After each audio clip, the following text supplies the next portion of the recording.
안녕하세요. 지극히 사적인 책 읽기의 똑서입니다. 안녕하세요. 독서하는 자 톡자입니다. 네, 오늘은 투자에 대한 생각, 마지막 시간입니다. 오늘은 마지막 시간으로 한번 내용을 보도록 하겠습니다. 가장 중요한 원칙 14. 내가 아는 한까지는 내가 모른다는 것이다.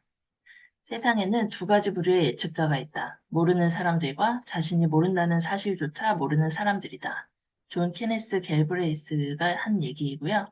우리가 미래를 알 수 있는 정도에는 한계가 있음을 인식하는 것이 나의 투자 전략을 이루는 필수 요소이다. 라고 하워드 박스가 이야기하고 이 장을 시작하고 있습니다. 1996년 8월 22일 메모였던 예측의 가치 2, 그 남자에게 시가 한 대를 주어라가 있는데요. 1년에 두 차례 실시되는 월스트리트 저널의 경제 여론조사 3회분 데이터를 이용해서 예측의 유용성을 조사해 보았다고 합니다. 그 결과 예측은 대체로 정확했는가 했을 때 아니다 였고, 두 번째 예측은 유용했는가 였을 때 몇 가지 중요한 변화를 놓쳤다. 예측과 실제 변화는 큰 연관성이 없었다고 합니다. 세 번째, 예측의 원천은 대부분 과거의 데이터를 기반으로 한 추정이었고, 이에 따라 미래 예측에 어려움이 있었습니다. 네 번째, 예측에 성공한 전문가들도 있었는가? 에는 물론 그렇다였습니다. 하지만 다섯 번째, 예측 전문가들이 가끔씩 옳았다면 나는 왜 예측에 부정적인가? 라고 했을 때 지속적으로 옳은 것은 어렵다. 이제 한 가지 고정된 견해를 충분히 오래 유지하면 맞을 수 있지만 거시적인 미래에 대한 옳은 예측을 꾸준히 하기는 불가능하다고 이야기하고 있습니다. 예를 들어서 2007년과 2008년 상황에 맞게 예측한 사람들은 부정적으로 보는 성향이 있었기 때문이고, 그 서브프라임 모기지 사태로 주가가 폭락하고 상태가 안 좋았을 때 부정적인 사람들은 예측에 성공을 했지만 2009년에 반등했을 때에도 계속 부정적인 견해를 유지했기 때문에 투자를 막 하는 옳은 행동을 하지 못했다고 합니다. 그래서 예측이라는 것 자체가 일부는 맞을 수 있지만 일관성 있게 꾸준히 맞는 것은 참 어렵다라고 이야기합니다. 그리고 나는 안다 유파에 속하는 사람들이라는 부분에서는 미래를 아는 것이 가능하고 자신이 예측할 수 있다는 것을 알고 확신해가지고 투자하는 나는 안다 유파의 사람들이 있습니다. 이들은 2004년에서 2007년 많은 사람들이 결과를 알 수 있고 제어할 수 있다고 과대평가했고 자신들의 투자에 존재하는 리스크를 과소평가했습니다.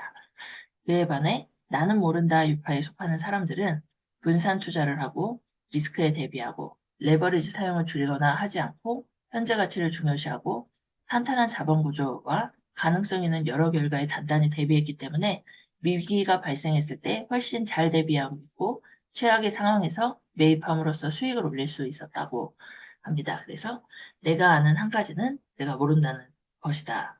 라고 이야기하고 있고요. 똑사님은 이 부분 어떻게 읽으셨나요? 저는 이제 사람들이 거의 다 대부분 나는 모른다라는 거를 알고 있다라고 생각을 해요. 그, 그래서 이 부분은,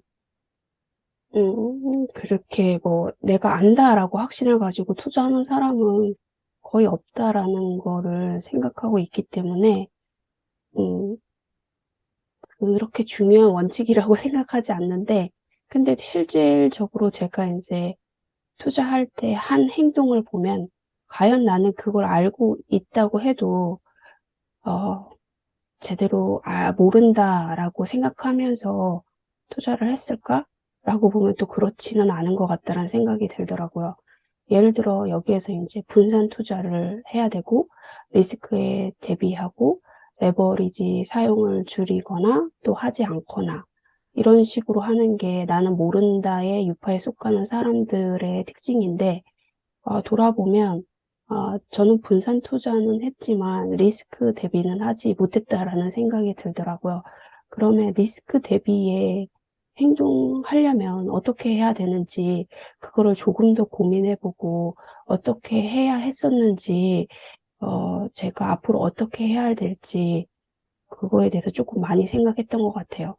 어, 모든 사람들이 뭐 집중 투자는 거의 하지 않고 분산 투자는 많이 하고 있다고 생각하지만 그거에 대해서 정확하게 분산 투자가 어떻게 되고 있는 건지 그거에 대해서도 조금 더 많이 생각해야 된다라고 생각을 합니다. 네. 다음 15장을 보도록 하겠습니다. 가장 중요한 원칙 15장.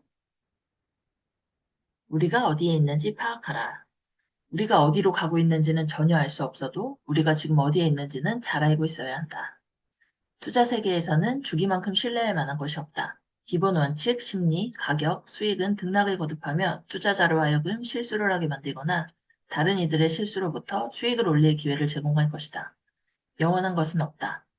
그래서 우리가 현재 주기에 어디쯤 위치하고 있는지 확인하고 그에 따라 행동하려고 노력하는 것이 절대적으로 필요하다. 라고 투자 원칙을 제시하고 있습니다. 주기를 이해하기 위한 노력으로 우리는 무슨 일이 일어나고 있는지 늘 주의를 기울이고 시장 온도를 측정해야 합니다. 투자자들이 현재 낙관적인지 아니면 비관적인지, 시장에 뛰어들려고 하고 있는지 아니면 피하려고 하고 있는지 등 우리는 미래를 추측할 필요 없이 현재 어떤 상황이 벌어지고 있는지 관찰하는 것만으로도 훌륭한 투자 결정을 내릴 수 있다라고 하는데요. 2007년에 과열된 사례로 사람들이 의심해서 쉽게 믿는 쪽으로 많이 움직였고 탐욕이 공포를 이겼고 이때 위기에 준비한 투자자에게 기회가 왔었다고 하면서 제일 뒷부분 쪽에 서민을 위한 주식시장 평가 가이드를 적어주셨는데요. 제가 한번 현재 상황은 어떤지를 좀 생각해 보려고 이 표를 가지고 작성을 해봤는데 지금 미국 주식 기준으로 현재 시장이 어떤지 좀 평가를 해보았습니다. 이 표를 작성하면서 느낀 게 현재 어떤 위치에 있는지 아는 것도 참 어렵다는 생각을 우선 했었고요. 여기 예를 한번 들어서 이제 경기가 호황일 때 분홍색 부분이고 불황일 때는 파란색 부분을 하고 이제 현재 상황을 보도록 하겠습니다. 먼저 현재의 전망이 어떤지 호황이라고 하면 긍정적이고 불황이라고 하면 부정적이라고 하는데 제가 이제 미국 주식도 조금 투자하고 있어서 뉴스를 좀 보는 편인데 이건 좀 혼재되어 있는 것 같아서 현재 상황은 우선 공란으로 두었습니다. 그리고 대출 기간이 호황일 때는 방임을 해서 대출을 좀 많이 해주고 불황일 때는 대출 통제를 한다고 하는데요. 현재 미국 주식 상황을 제가 잘 몰라서 이거는 비워뒀고 한국의 현재 상황을 봤을 때는 좀 정부기관에서 대출을 통제하는 상황이라 그럼 한국은 약간 불황인가? 전망도 약간 부정적인데? 라고 해서 한국은 약간 불황 쪽이지 않을까라는 생각을 했습니다. 그리고 자본이 이제 풍부해서 이용할 수 있는 게 많이 있으면 호황이고 자본이 부족해지면 불황이라고 하는데요.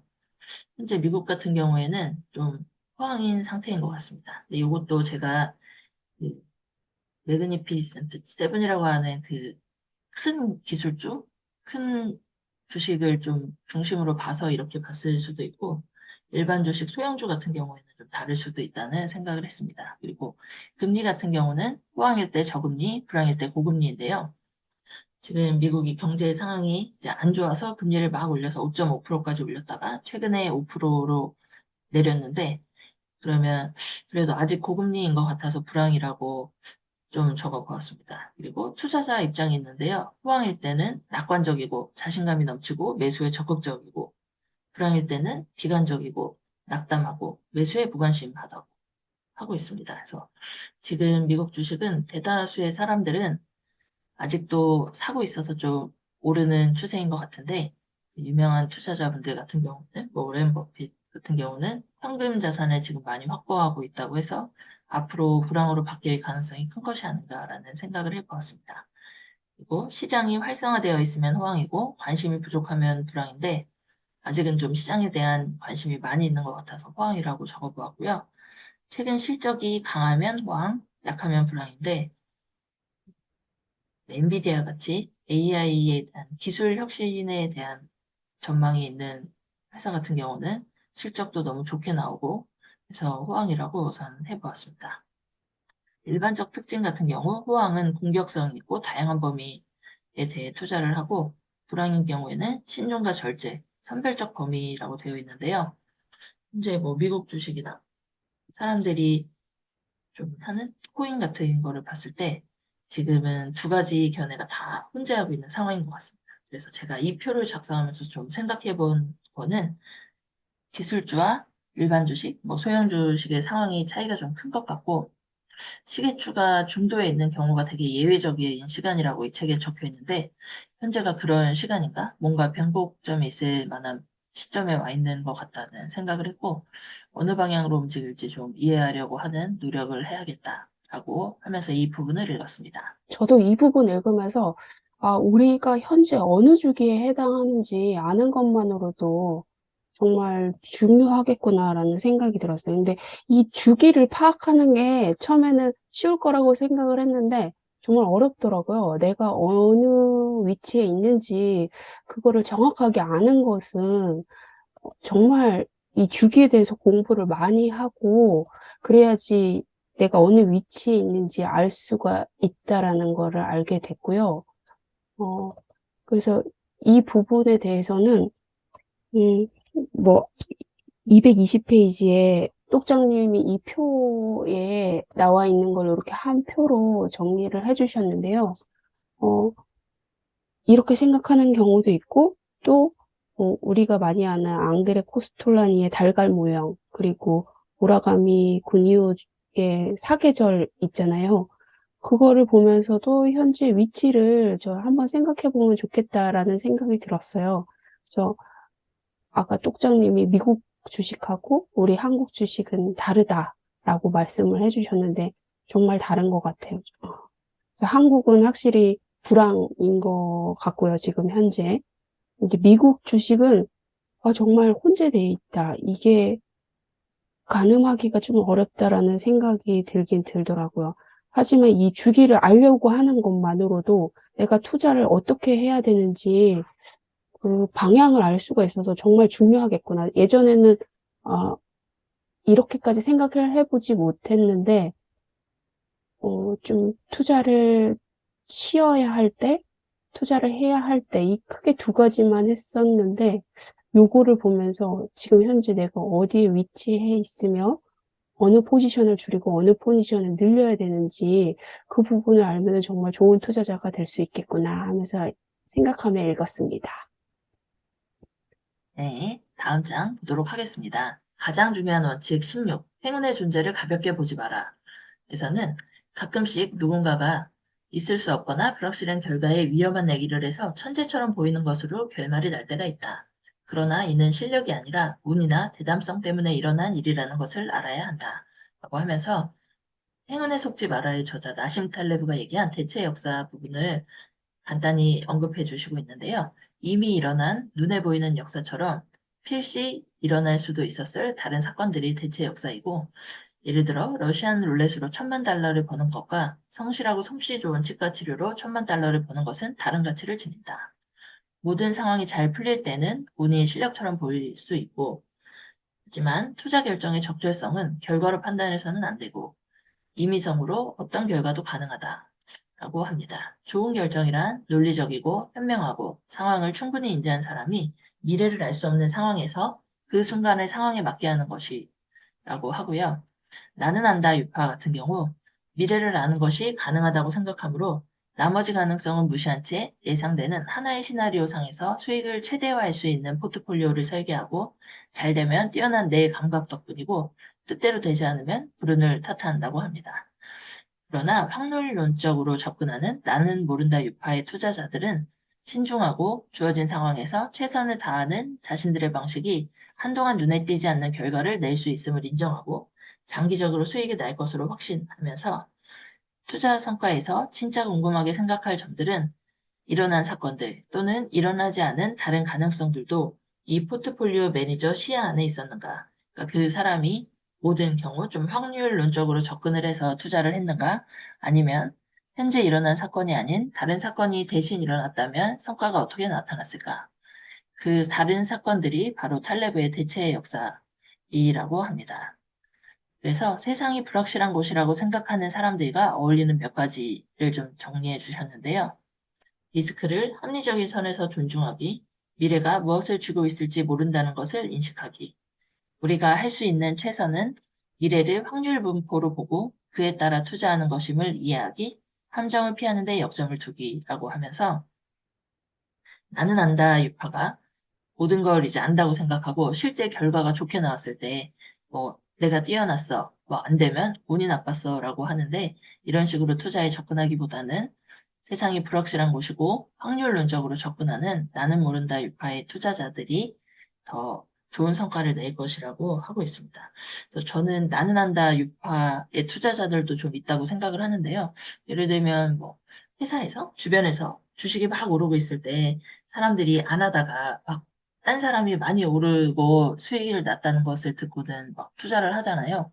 근데 그게 앞으로 어떻게 될지 모른다. 뭐, 지금 이렇게 사람들이 많이 사고 있으니까 거품일 가능성이 크고 떨어질 수도 있다라는 생각을 안 하고 우선 같이 그 시장에 뛰어드는 사람들이 있기 때문에 그런 분들은 좀 나는 안다 유파이지 않을까라는 생각을 하면서 실제 투자 결과 자체만 보면 내가 잘 선택한 것도 있지만 행운 때문에 좋은 성과가 나왔을 경우도 있기 때문에 이런 걸 좀 구분해서 내가 실제 잘 선택한 것과 어떤 사건이 나타나서 좋은 결과가 나온 것을 좀 구분해서 앞으로 투자 원칙을 정하는 게 좋겠다는 생각을 했습니다. 똑사님은 어떻게 읽으셨나요? 네, 저는 정말 그동안 투자, 결과를 이렇게 놓고 보면 두 번의 운이 좋았던 시기가 있었던 것 같아요. 근데 그때 제가 두 번의 성공 경험을 통해 가지고, 나는 실력이 좋은가? 이런 착각을 했었고, 그 이후에 이제, 성과의 기록들을 보면 형편이 없었거든요. 이제 그러면서, 그거는 내가 실력이 좋았던 게 아니라 시장이 좋았던 거구나라는 걸 확실히 알게 됐고요. 그런데 이제 그 행운의 존재를 가볍게 보지 말아야 해서 우리가 성공한 사람들을 보면, 크게 번 사람들을 보면, 되게 자만해서 말을 뭐라 그럴까, 자기가 대단한 것처럼 얘기하는 사람들이 있잖아요. 그런 사람들을 좀 경계해야겠다. 저 사람은 행운에 자기가 운이 좋았다라는 것을 간과하고 있구나. 실제로 여기에서도 음, 운이나 대담성 때문에 일어난 거라는 걸 알아야 된다라고 했는데 이 투자 경험이 많아지면 많아질수록 아, 이거를 알 수밖에 없을 것 같아요. 그러니까 단기간 짧게 투자하신 분들은 자기가 실력이 좋았다라고 생각할 수는 있을 것 같아요. 근데 이게 장기간 하다 보면 이 운이 얼마나 자기에게 행운을 불러오는지 모르는 것 같다라는 생각이 들었고요. 그래서 우리는 이 행운이 항상 찾아오지 않기 때문에 어떻게 내가 투자를 해야 되는지, 내 포트폴리오를 어떻게 해야 되는지 더 많이 유심히 고민해야 된다라고 생각을 했습니다. 네, 다음 장 함께 보겠습니다. 가장 중요한 원칙 17, 방어적으로 투자하라. 리스크와 수익에 대한 태도를 파악하는 게 중요하다고 하면서 하워드 막스가 질문을 하는데요. 돈을 버는 것과 손실을 피하는 것 중에 무엇이 더 중요한가? 두 가지 목표의 균형이 필요하다. 하지만 수익 창출과 손실 회피 두 마리 토끼를 동시에 잡을 수는 없다. 선택을 해야 한다.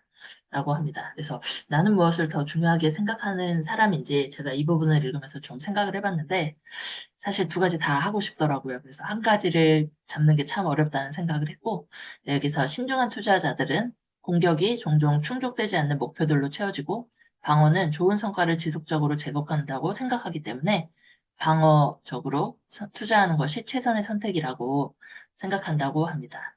여기서 공격적인 투자란 무엇인지 보면 공격적인 전술과 평균 이상의 수익을 추구하기 위해 높은 리스크를 채택하는 것으로 집중 투자와 레버리지를 이용하는 투자입니다.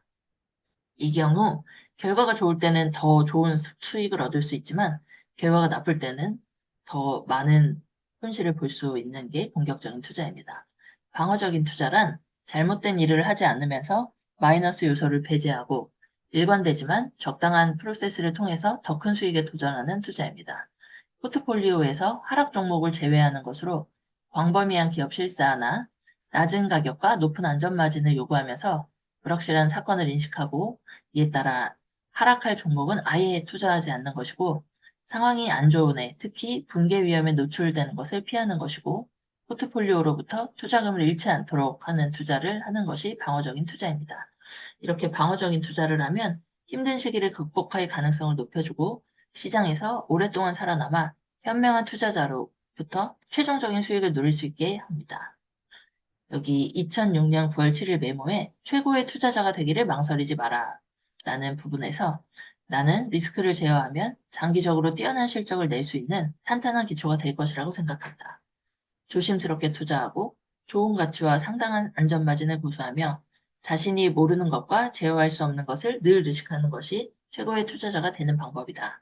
라고 하면서 공격적인 투자는 좋을 때는 더 좋은 수익을 얻을 수 있지만 나쁠 때 원금 손실과 투자금을 잃을 수도 있기 때문에 이제 방어적인 투자를 하는 것이 좋다라고 이야기하고 있고 저도 실제적으로 두 가지 중에 고르라고 하면 좀 방어적인 투자자이지 않을까라는 생각을 했습니다. 똑사님은 어떻게 읽으셨나요?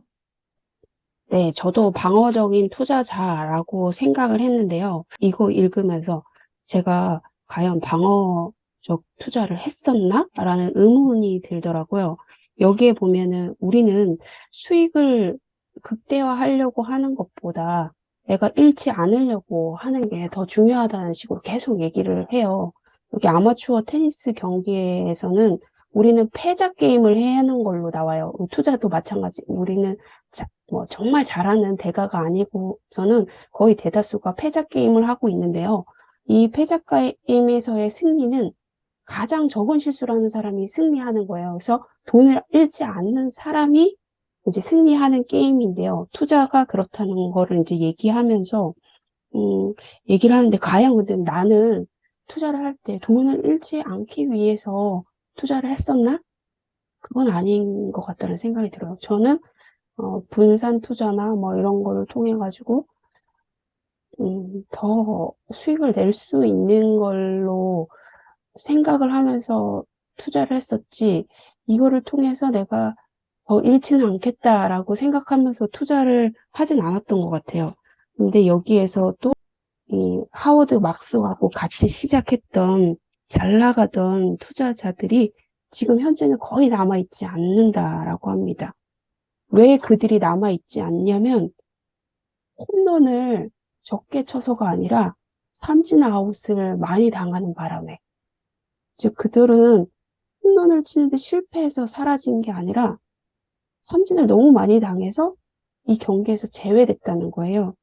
그래서 우리가 너무 많은 수익을 올리려고 하는 것보다는 내가 잃지 않기 위해서 이 포트폴리오를 구성하는 게 중요하겠다. 그거를 알지만 나는 지금 현재 어떻게 지금 내 포트폴리오를 구성하고 있는지 다시 한번 점검을 해봐야겠다라는 생각이 들더라고, 이 장을 읽으면서. 맞습니다. 방어적으로 투자하는 게 참 어려운데요. 저도 처음 주식을 투자할 때 이제 손절료를 정해야 된다고 하는 것을 머리로는 알고 있지만 예를 들어 내가 산 주식이 뭐 10%나 5% 빠졌을 때 팔고 기다렸다가 더 떨어졌을 때 다시 사야 된다고 이제 생각을 하면서 투자를 하는데 실제 그 손실이 확정될 때 너무 힘들어서 그걸 잘 못하고 있는 저를 보고 있지만 앞으로 좀 방어적으로 투자하기 위해 노력해야겠다는 생각을 했습니다. 다음 가장 중요한 원칙 18. 보이지 않는 함정을 피하라. 투자자는 큰 실수를 피하기만 하면 몇 가지만 제대로 하면 된다라고 워렌 버핏 투자자께서 말씀하셨고 손실 회피의 노력은 좀 더 자주 성공할 수 있고 결과를 더 신뢰할 수 있으며 실패해도 훨씬 견딜 만한 결과로 나타난다. 라고 하면서 투자의 함정을 설명하고 있습니다. 실수를 유발하는 심리적이거나 감정적인 요인들, 탐욕과 공포, 기꺼이 속아주려는 태도와 의심, 자아와 시기심, 리스크 감수를 통해 고수익을 올리고 싶은 욕구, 자신의 예지를 과대평가하는 경향, 상상력 부족도 이야기하고 있는데요. 발생 가능한 결과의 범위를 전체적으로 그려보지 못하거나 좀 더 극단적으로 발생하는 결과에 대해 충분히 이해하지 못하는 것으로 드물게 발생하는 결과인 아웃라이어도 감안해야 하는데 전에 2007년 그 서프라임 모기지 사태 같은 경우 모기지 파생 상품은 주택 가격이 전국적으로 하락한 적이 이전에 한 번도 없었기 때문에 앞으로도 그럴 것이라는 것을 전제로 설계되었고 사람들이 이 정제를 가지고 상품에 투자했기 때문에 위험한 행동을 계속했고 상황이 바뀌었습니다. 결국 이 바뀐 상황 때문에 서프라임 모기지 디포트 발생을 의심하는 투자자들은 있었으나 모기지가 붕괴할 것이고 리먼 브라더스가 파산을 신청하고 구제금융까지 갈 것이라고 예측한 사람은 거의 없었고 이는 참 어려운 일이라고 하면서 현재 일어나지 않은 일에 대해서 상상하는 것은 참 어렵다라고 하면서 위기로부터 우리가 배우는 것과 또는 배워야 하는 것은 투자 가능한 자금에 대한 수요 공급의 균형과 그 자금을 이용하고 싶은 열망과 관련하여 주변에서 무슨 일이 일어나고 있는지 촉각을 곤두세워야 한다. 신용경색이나 자본공급 과잉으로 신중함이 결여되면 투자 건전성이 위험해질 수 있으므로 이를 인식하고 대처하는 것이 우리가 위기로부터 배워야 하는 점이고, 현재가 신용경색이나 자본공급 과잉인지, 앞에서 봤던 호황이나 불황이나 어떤 위치에 있는지를 꾸준히 파악하는 것이 필요하다고 합니다. 그리고 실수는 옮겨다닌다고 하는데요. 예를 들어서 어떤 행동을 했기 때문에 실수가 생길 수도 있었고, 어떤 행동을 하지 않아서 실수가 생길 수도 있고, 낙관적이거나 비관적이어서 생길 수도 있다. 투자자 심리가 평정 상태이고 자산 가격은 가치에 비례하여 공정한 실수가 없을 때에는 꼭 해야 하는 행동이 없을 수도 있다는 것을 알아야 한다. 그래서 기다려야 하는 때가 있음을 알아야 된다라고 하고요. 이 부분을 읽으면서 지금이 기다려야 되는 때인 것 같긴 한데 이게 언제까지 유지될지 모르기 때문에 참 투자에 어려움이 있구나라는 생각을 하면서 보이지 않는 함정을 피하고 투자할 수 있었으면 좋겠다고 생각했습니다. 똑사님은 어떻게 읽으셨나요? 어, 저는 이 장에서 제일 와닿는 부분이 시장은 매일매일 수업이 이루어지는 교실과 같아서 성공적인 투자를 하려면 관찰과 학습이 중요하다라는 이 말이었는데요. 어, 그러니까 투자는 하지 않더라도 시장을 떠나서는 안 되며 계속 그 신문 기사나 이걸 계속 읽고 관심을 둬야겠다라는 생각이 들어요. 솔직히 너무 피곤하잖아요. 이렇게 하는 것 자체가.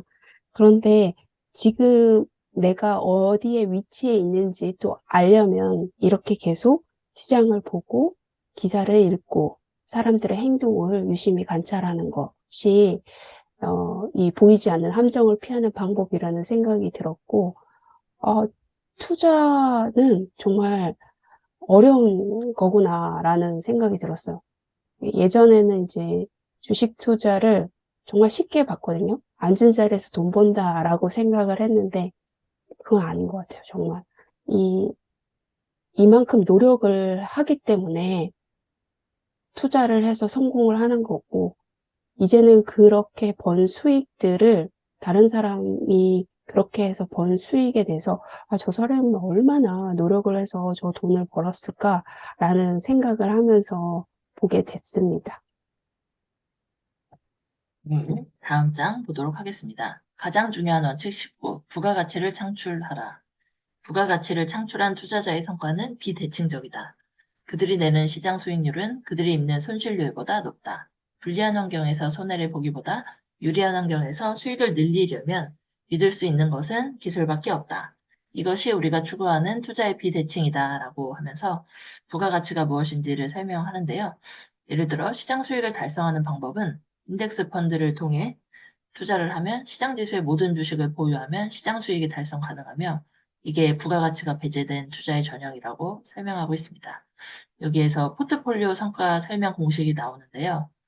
포트폴리오 총 수익은 기술 수익 더하기 상대적 민감도 곱하기 시장 수익률로 표시하고 있습니다. 그걸 이제 표로 보면 Y는 알파 플러스 베타 X라고 되어 있었는데요. 여기서 말하는 상대적 민감도 그 베타는 포트폴리오의 체계적 위험이고 이를 통해 공격적 투자자는 화랑의 높은 수익을 얻고 불황의 큰 손실을 감수한다. 그래서 이제 베타가 높아지는 투자가 조금 위험한 투자로 볼 수 있고 위험 조정 수익률을 통해서 투자자가 탁월한 통찰력이나 투자 기술이 이제 알파이고 여기에서 말하는 기술 수익을 의미하고 있습니다. 요것을 가지고 실제 부가가치를 창출하는지를 평가할 수 있다고 하면서 이제 부가가치를 창출하는 것이 중요하다라고 하고 있는데요. 여기에 투자 스타일과 환경별 성과라고 하면서 표를 하나 제시하는 게 있었습니다. 여러 가지 표가 있었는데 그중에 이제 제일 마지막에 있던 이 표가 제가 생각하기에는 정리가 잘 돼 있는 것 같아서 공유를 해보고요. 먼저 공격적 투자자 같은 경우에 기술이 없는 상태에서 시세가 상승하면 큰 수익을 얻고 시세가 하락하면 큰 손실을 얻게 됩니다. 방어적 투자자 같은 경우에는 기술이 없는 상태에서 시세가 하락하면 손실이 크지 않으나 시세가 상승했을 때 수익도 크지 않습니다. 그래서 기술이 없는 상태에서는 공격적 투자자와 방어적 투자자의 결과가 그냥 저희가 생각하는 것과 동일하게 나오는데요. 기술이 있는 경우에 공격적 투자자는 시세가 상승했을 때 큰 수익을 얻고 시세가 하락했을 때 위의 수익에 비해서는 적은 손실을 얻는 것으로 이제 손실에 대한 회피를 어느 정도 할 수 있고 방어적 투자자가 기술을 가지고 있다면 시세가 하락했을 때 손실이 크지 않고 시세가 상승했을 때 상당한 수익을 얻을 수 있습니다. 그래서 기술이 없는 상태에서 봤을 때 시세가 하락하면 방어적 투자자가 손실이 크지 않은 것을 알 수 있고요. 기술이 있는 상태에서는 방어적 투자자가 상당한 수익을 얻을 수 있는 것을 볼 수 있었습니다. 그래서 하워드 막스가 운영하고 있는 오크트리의 목표는 시장이 잘할 때는 시장만큼 잘하고 시장이 못할 때는 시장보다 잘하는 것이라고 하는데요. 지속적으로 시세가 하락할 때 평균 이하의 손실을 보고 시세가 상승할 때 큰 수익을 달성할 수 있다면 투자자가 가지고 있는 기술 덕분이고 이것이 부가가치를 창출한다고 하고 있습니다. 그래서 저는 부가가치를 창출하는 투자를 하고 있나? 라고 봤을 때 이건 좀 아직은 아니라는 생각을 했고요. 이 공식이 참 오래간만에 보는데 이렇게 움직였지라는 생각을 하면서 이 부분을 읽었고 네, 앞으로 투자를 할 때 내가 좀 더 공부를 해서 기술이라고 할 수 있는 이 비대칭성을 가질 수 있는 투자자가 되어야겠다라는 생각을 했습니다. 똑사님은 어떻게 되셨나요? 네, 저는 이제 인덱스 펀드를 주로 투자하는데요. 그런데 여기에서는 부가가치가 배제된 투자 전형이라고 해가지고, 그러면 개별 종목을 하나씩 섞어야겠다라는 생각을 했어요. 이거 보면서. 그리고, 정말 현재 내가 어떤 위치에 있는지 파악하고, 정말 시장이 안 좋다고 생각이 되면 일부 매도하고, 그리고 완전히 떨어졌고 시장이 좋아질 때쯤 시장 지수를 다시 사는 그 방법을 다시 한번 생각해 보게 되더라고요. 아, 개인적으로 개별 종목을 투자하는 건 별로 좋아하지 않아서 내가 할 수 있는 방법이 무엇일지 한번 다시 생각해 보게 되는 장이었던 것 같아요. 부가가치를 창출하기 위해서 나는 어떻게 해야 될지 생각해 보게 되는 장이었습니다. 네, 이제 가장 중요한 원칙 20번인데요. 모든 원칙을 준수하라. 앞에서 봤던 1번부터 19번까지 모든 원칙을 준수하면서 투자라고 하고 이제 최종 요약 정리 같은 부분이었는데요.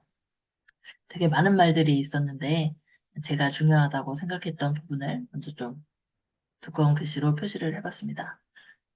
가치보다 낮은 가격으로 매입하는 것. 싸게 사는 것이 투자를 위한 제일 중요한 원칙 중에 하나이고 통찰력이 필요하고 우리는 목표가 저가 매입 기회를 찾는 것이고 좋은 자산을 찾는 것이 아님을 인식해야 한다. 누가 보기에도 좋은 자산을 사실 사고 싶잖아요. 하지만 가치보다 낮은 가격으로 매입한다면 다른 사람들이 기회가 없다고 하는 곳에서 기회를 찾을 수 있고 이것이 좋은 투자 성과를 얻게 할 수 있다는 부분을 좀 기억하게 되었고요. 군중심리는 시계추처럼 규칙적으로 움직이며 2차적 사고를 통해 대중과 다른 길을 가는 것이 성공에 이르게 한다. 나는 대중들과 이제 같은 군중심리라는 게 참 저항하기 어려워서 거품과 패닉이 일어날 때 이때에도 좀 이성적으로 생각하기가 어려운데 이성으로 감정을 극복해야 한다는 생각을 했습니다. 그리고 우리가 현재 어디에 있는지 알아야 한다. 다른 투자자들이 태평할 때 주의를 기울이고 패닉 상태에 있을 때 공격적으로 투자해야 한다. 가장 큰 리스크는 영구 손실이라는 것을 이용하고 포트폴리오 종목들이 특정 사건에 서로 다르게 반응하도록 분산 투자를 해야 한다. 리스크 제어는 방어 투자의 핵심으로 어려운 환경에서 살아남는 능력이고 강세장에서 수익 극대화하는 것의 균형을 결정해야 한다. 이 앞부분에 대한 좀 요약으로 안전마진과 분산 투자를 명심하고 리스크 제어와 안전마진은 포트폴리오에 항상 존재하고 있어야 한다. 거시적 미래라는 관점에서 앞으로 무슨 일이 일어날지 우리가 알 수 없다는 사실을 깨닫는 것이 중요하다. 성공적인 투자는 경기 변동, 시세의 급격한 등락 등의 위험을 인식하고 여기에서 생기는 함정을 피하는 것이다. 라고 하면서 제일 마지막 부분에 이제 본인이 하워드 막스가 중요하다고 생각하는 것을 이야기해 주는데요. 남다른 통찰력을 가진 투자자들만이 미래의 사건을 좌우하는 확률 분포를 주기적으로 예측할 수 있으며 잠재 수익이 확률 분포도의 좌측 꼬리에 숨어 있는 리스크를 보상하는 때가 언제인지 감지할 수 있다. 예, 수익 가능성의 범위와 리스크를 이해하는 것이 제일 중요하고 이 두 가지 요소를 과업으로 삼고 저희가 도전의식을 북돋으면서 흥미진진하며 많은 생각을 할 수 있는 투자에 대한 여행을 계속하기를 바란다고 하면서 이 책을 마무리하고 있는데요. 이 마지막에 두 가지 요소가 미래의 사건을 좌우하는 확률 분포를 주기적으로 예측하고 좌측꼬리에 숨어있는 리스크를 보상하는 때가 언제인지 감지한다.